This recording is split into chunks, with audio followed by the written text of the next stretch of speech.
Good morning, good afternoon, good evening, wherever you are in the world. Thanks for joining us for the Global Radio Ideas webinar number 4. My name is Ken Benson from P1 Media Group, and our company provides research for radio, delivers insights, and creates strategies for radio stations around the world. I'm Andy. I'm CEO of Bensound. Bensound is a worldwide leader and provider of radio imaging and audio production. We work with all clients around the globe. The company's headquarters are in LA and in Stuttgart, Germany. We also do jingles, VO, podcasting, the entire audio thing. Happy to see you guys there. Hi, Andy, and welcome. Thanks for joining us. Again, this is the latest Global Radio Ideas webinar, and today the subject is how to brand your career and station like a rock star. And we've got a rock star guest today, and very excited about having him here. And we promise you it's going to be a fun and informative half hour. We've activated the chat box. I know some of you guys are already shouting out and saying hey and hi from wherever you're watching, which is great. And our guests will be taking your questions for the last 10 minutes or so of today's webinar. So be sure to type away, and we'll get to as many as we can. Yeah, I mean, I'm super thrilled to have Steve on. So our guest today, his radio began as a presenter in a very small market in Ontario, Canada. He quickly became the program director and has programmed multiple formats, including country, classic hits, and reggae. So that's something I'm really excited to hear about. He has programmed in 3 different countries, including the Cayman Islands, the United States, and of course, stations in Canada. He presently is the Senior Vice President for Stingray Radio, one of Canada's largest broadcasters, and oversees dozens of stations from coast to coast in Canada. He's also the author of 2 books, Brand Like a Rockstar. I assume a few of you know that book, and Start You Up. And he spends a lot of time when he's away from radio by speaking and sharing his wisdom on branding. I personally have seen this man speak a couple times, and I tell you it was awesome every time. So I'm looking really forward to this. So without further ado, please welcome our special guest, Steve Jones. Hey guys, thank you so much for the opportunity to be part of this. What you've been doing with these sessions is fantastic for the industry, and I'm fans of both of you and your work, and honored to be included. Thank you so much, Steve. Thanks. I think we'll just jump right into it, right? So usually, Steve, we begin this webinars with stories, and I've seen something you put on Facebook, and I think this is a tremendous, fascinating story. And it's a lot. I bet a lot of people don't know that about you. So I really want to start there. So tell us something about you, what people might not know. Oh, I know what you're referring to too. So you mentioned I grew up in a really small town of like super small, like 2,500 people, and very isolated. And not to get us off on a dark note, but there was some really crazy things happening in that small town as I grew up in it. And now that I'm 50 years old and looking back on it, I've decided to try put together a podcast series, kind of a true crime podcast that looks into a very sinister pedophilia ring that was existing in that small town, that was happening like right under everyone's nose, horribly to my friends and to my, the guys on my hockey team and the kids in my class. And it's a terrible story. And it's amazing that none of it is out on the internet, because it happened in such a small, remote town, and because it happened pre-internet. There's just nothing out there online that tells this story. And it's a story that it's dark enough that when you tell it to people, they can't really believe it happened. The story is that one guy, young man, went to this town and became the vice principal of the school, the head of the Boy Scouts, the president of the minor hockey league, and then eventually the mayor of the town. And he was doing all 4 of those things at once. And he was using all that power and influence and all that protection that came with it to, systematically abuse young boys. And I look back on that. I don't know how I escaped unscathed, but telling that story feels important to me right now, because it's important that we talk about things like that. If we don't recognize the past, we are doomed to repeat it. So I'm hoping on the side to put together a true crime podcast that tells an important story, and hopefully doesn't get me sued in the process. Thanks for that, Steve. That's really Really Sorry is. to got to such a dark note. Wow, that went deep and heavy fast. All right, so let's get back to the theme of the day, which is branding. And, branding is the thing I think it's hard for a lot of people to define or say exactly what it is. And since you're the expert, Steve, what is branding and why is it important? Everything is branding. Every decision we make, almost every decision we make is a branding decision. And that's, the obvious, the big ones, whether you go to Starbucks or you go to Dunkin' Donuts, that's a branding decision. It's a branding decision. But what phone calls you pick up, what emails you reply to, and how quickly you reply to them, whether your resume gets read when it crosses someone's desk, all those decisions are branding decisions. And I think that's why branding is so misunderstood and so important, because it really does belong to the receiver. Like if you're a company, a radio station, an individual, the impression you leave on people is the brand. And you think that you can control the brand, but in reality, the consumer, the receiver controls the brand. How I feel about Coca-Cola or Starbucks or Jeep or whatever other brand is out there, how I feel is the brand. And the reason that I think branding is so important is because, I said how I feel and pointed to my heart. I believe it's the heart that makes the decision about everything. I mentioned Jeep earlier, and that's a good example of how I think branding works. I have a Jeep Wrangler. I love my Jeep Wrangler. I think I own a Jeep Wrangler because, I think I needed the Jeep Wrangler. But I didn't. I live in the urban core downtown in the fourth largest city in North America. I will never need an off-road vehicle. But I wanted one because I think it speaks to the stories we tell ourselves about ourselves. And the Jeep Wrangler is a go-anywhere vehicle. It doesn't need roads, can take on any conditions. It's for the adventurer, right? So I went out and bought one. And I convinced myself I needed it. But it was my heart that made that decision, not my brain. And so much of what we do in marketing and promotions, in all facets of business and professional life, we think we should appeal to the brain. But the brain doesn't make the decision. The brain just justifies the decision that the heart makes. So when my heart decided that I needed to be an adventurous off-road kind of guy and I needed a Jeep Wrangler, my brain said, Toronto gets a lot of snow and a lot of ice in the winter. It'll come in super handy. And granted, it does for like 3 days a year.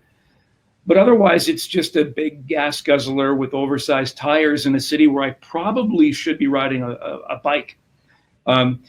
That's an example of that, how branding works. So when we consider those things and talk about how we market and promote ourselves, our radio stations, our products, we need to be thinking about how the heart reacts, because the brain will justify whatever the heart wants. And that to me is the essence of branding. It's a feeling.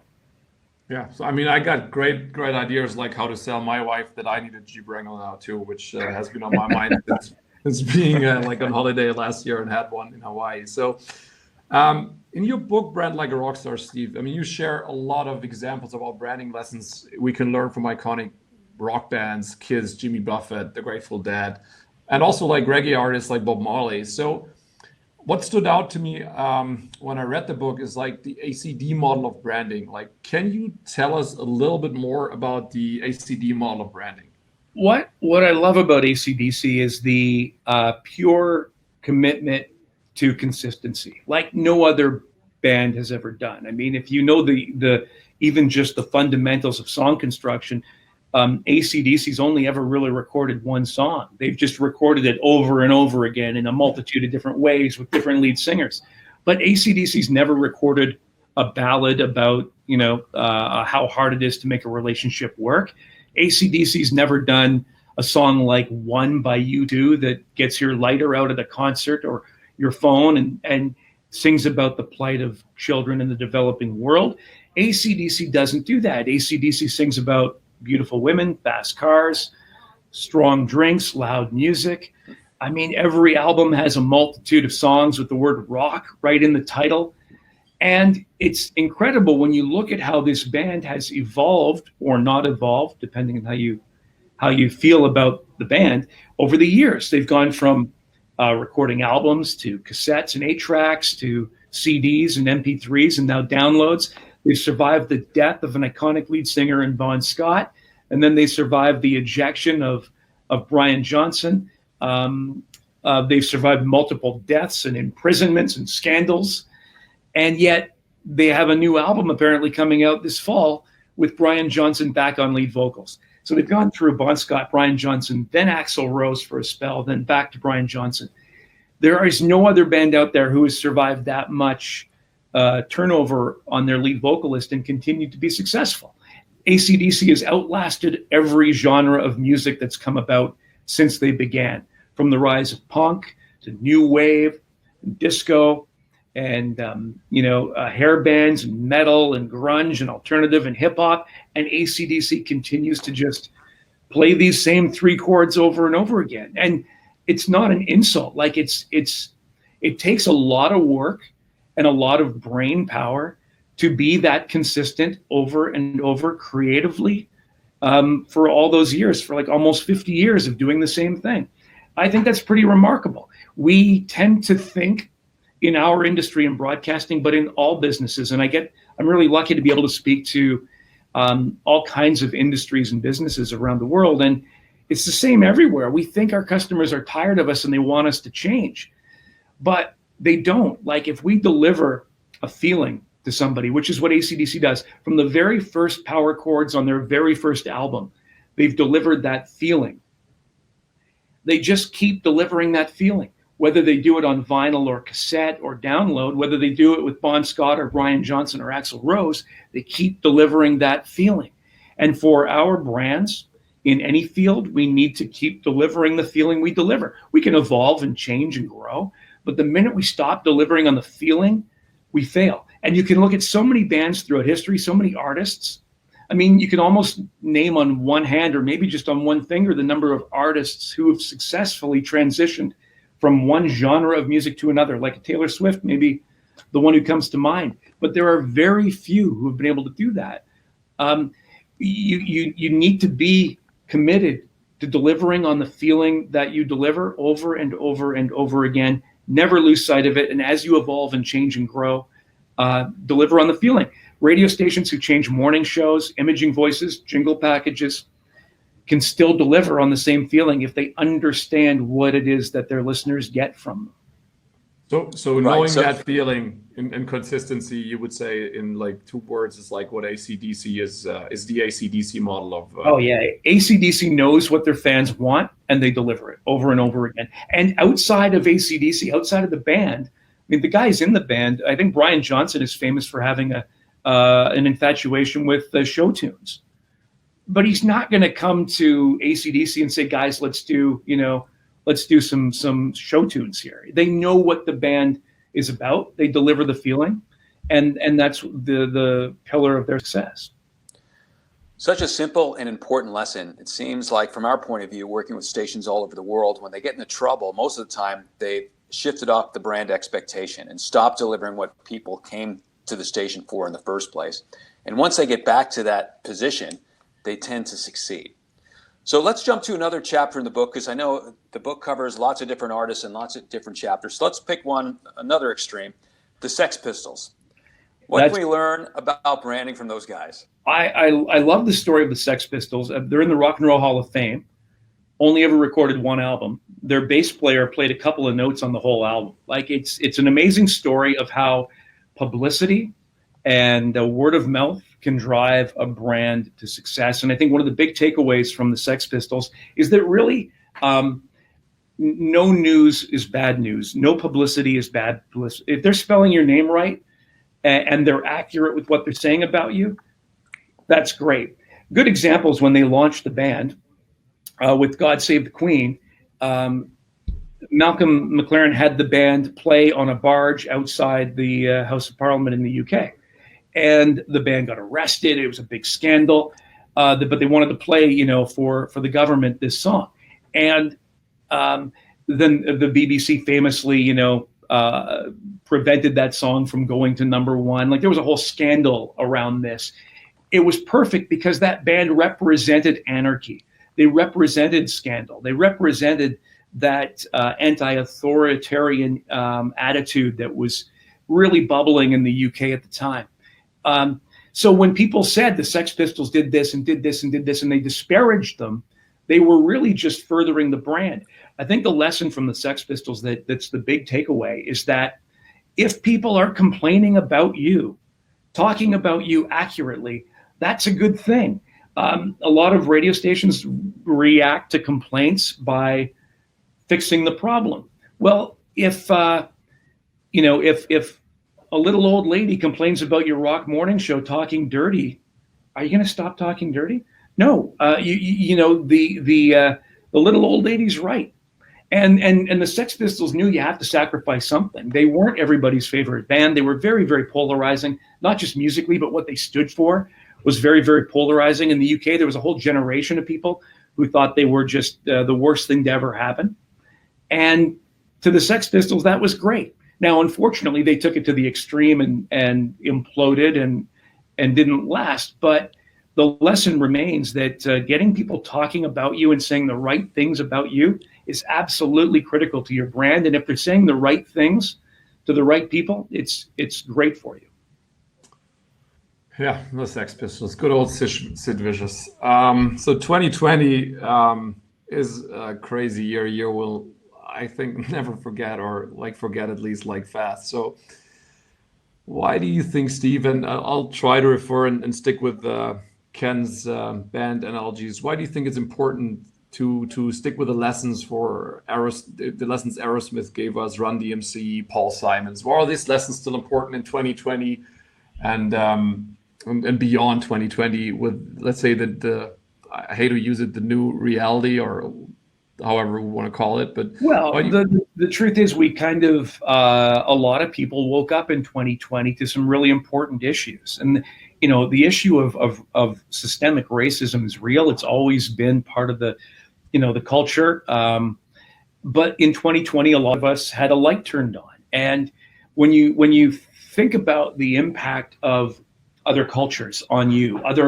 not just cultures but environments on you, how important it is to step outside your comfort zone. Go back to Aerosmith and Run DMC. In the mid 80s, Aerosmith, washed up, addicted to drugs, had their hits. Their best days were clearly behind them. We had all written Aerosmith off in the mid 80s. Meanwhile, Run DMC, up and coming hip hop rap act out of New York. At that time, hip hop very much Black culture, very much American inner city culture. You didn't have kids in Des Moines weren't listening to hip hop. Kids in Dublin weren't listening to hip hop. But what happened when Aerosmith and Run DMC collaborated on Walk This Way is they broke down walls and they helped each other out, and they both became richer for the experience.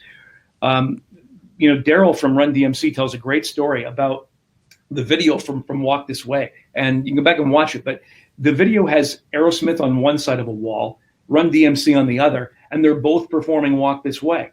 And as the chorus, builds, Steven Tyler picks up the mic stand and starts to hammer it against the wall. And then the wall breaks down. Steven Tyler sticks his head through and they sing the chorus of Walk This Way. And Daryl tells that story that the moment that wall broke down, that didn't just happen in a video, that happened in real life. And neither band, Aerosmith or Run DMC, neither one of them wanted to do the song. Like Run DMC thought it was a joke to play with Aerosmith, and Aerosmith thought it was a sellout. But their management teams and the groups around them and their producers said, "You got to do this. It's groundbreaking," and it was. And Paul Simon, the same thing with Paul Simon. When in the early '70s, Paul Simon wanted to record a song that had a reggae influence.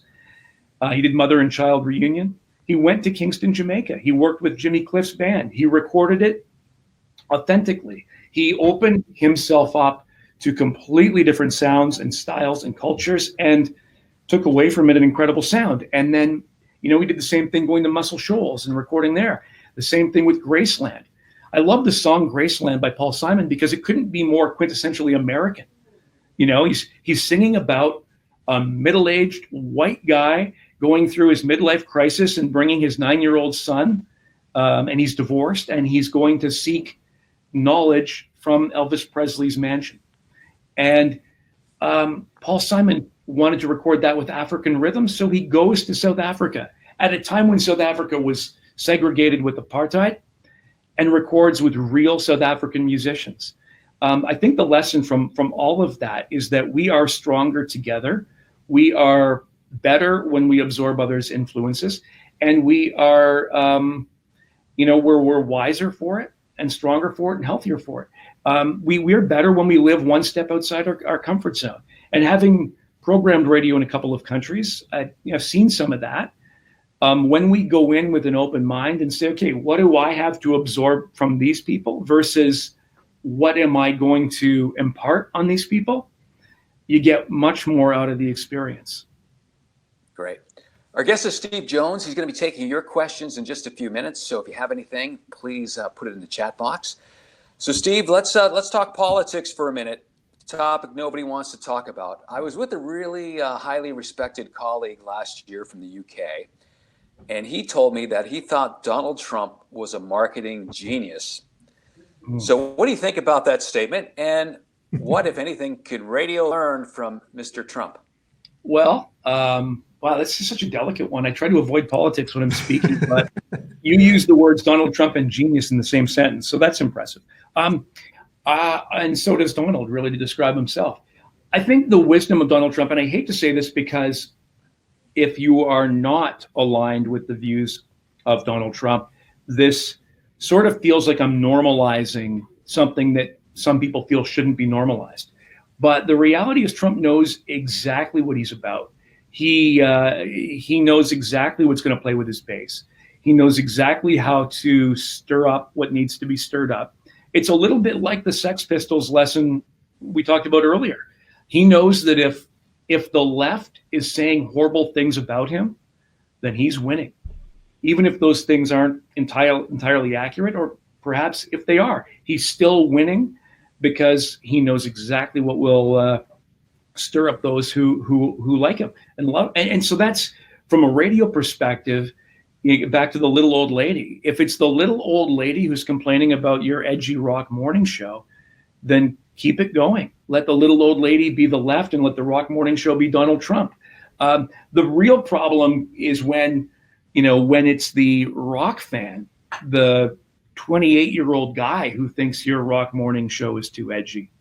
When the people on the political right start to find Donald Trump too much, that's going to be the real danger. And that's probably what's going to be the decisive factor in this coming election in America, is whether or not there are people on the right or to the middle right who are willing to make that decision or able to make that decision. Yeah, I mean, politics and furlough, that's a great way to go through that. So I mean, it's we know it's complicated times. So I mean, we want to provide useful information for people who might have been furloughed or been on the look for a new job due to COVID-19 or other factors or other stuff that factors in COVID-19 and the economical problems right now. So what can Justin Bieber, and staying with the artist, teach us? Because I think he's such a significant example, and we both talked about this before. And you did this a little bit with Taylor Swift and changing music styles. So What can Justin Bieber and his change teach us about rebuilding a career that is almost been done or over? Well, and just those of you who know Canadian radio know that we have to play 35% Canadian content. So of all the artists we talked about, I think this does get us close to 30-some%. So I'll be good with the government on this. Bieber's a Canadian kid, and I think those of us in radio would recognize that about 5 years ago, he was a washed up punk. He had been arrested for DUI. He had gone on the stunt driving in Miami. He had been arrested for throwing the eggs at his neighbor's place in California. He had spit on his fans. He had brought his monkey to Germany. This guy was a dumpster fire. And he didn't have any, Justin Bieber's songs 5 or 6 years ago were not hit songs. It looked like his career was over. And Scooter Braun and the people surrounding Justin Bieber did a genius thing. It's like a 5-step process, 4-step process. First of all, they made him invisible for a while. They realized that they were overexposed in a negative way. They retreated and regrouped. So for about 6 months or a year, you didn't hear about Justin Bieber. And then when he did reemerge, he reemerged with accountability. His first big public appearance was the roast of Justin Bieber on Comedy Central. Still a great watch if you can go and watch it. And Justin Bieber, to use a misogynistic phrase, took it like a man. He stood there, he sat there, he listened to all the jokes about him. They were horribly cruel, hilarious jokes. And then at the end of it, he apologized and said he could do better. And then the music started to flow. And here's where it gets good. The music, the first few songs Justin Bieber released in his comeback attempt weren't Justin Bieber songs. You know, they were collaborations. They were other people's songs, whether it was DJ Snake or Major Lazer or Jack U, whoever else. He was the vocalist. And it made it possible, I think, for people who had written Justin Bieber off or decided they didn't like him to say, well, that's not bad. I like that, but that's not Justin Bieber. That's, someone else. And then the music that came after that was his music, was so hard to criticize. And you can, whether it's collaborations like Despacito or I'm the One, or whether it's his solo stuff, the music has been incredible. And so that's sort of the process. Retreat and regroup. If you've been furloughed, laid off, if you feel like you've gotten written off for a bad name, retreat, regroup, get your shit together. And then number 2, reemerge with accountability, reemerge with purpose, not to quote a Justin Bieber album title. Step number 3, lean on those people around you. There are people who believe in you in the industry. Get in touch with those people, build on their success, contribute, like what we're doing here. Like, the 3 of us are building on each other's knowledge. We only get taller when we stand on the shoulders of giants. And then finally, make yourself too good to ignore, like Bieber's solo stuff. And hopefully that 4-step process can help some people recover their careers at a time when we're going through some really dark stuff. Yeah, it's a remarkable transformation for Justin Bieber, because I was certainly in the camp 5 years ago saying, that's it. The teen boy is done, and he's come back in a big way. So one more question from us before we go to the audience. I want to get a little deeper here and help some of these people that are struggling or out of work and hoping to find a job. And Steve, in your position, you obviously are responsible for, probably a giant staff of programming people, both on air and off air, people that make the radio stations run.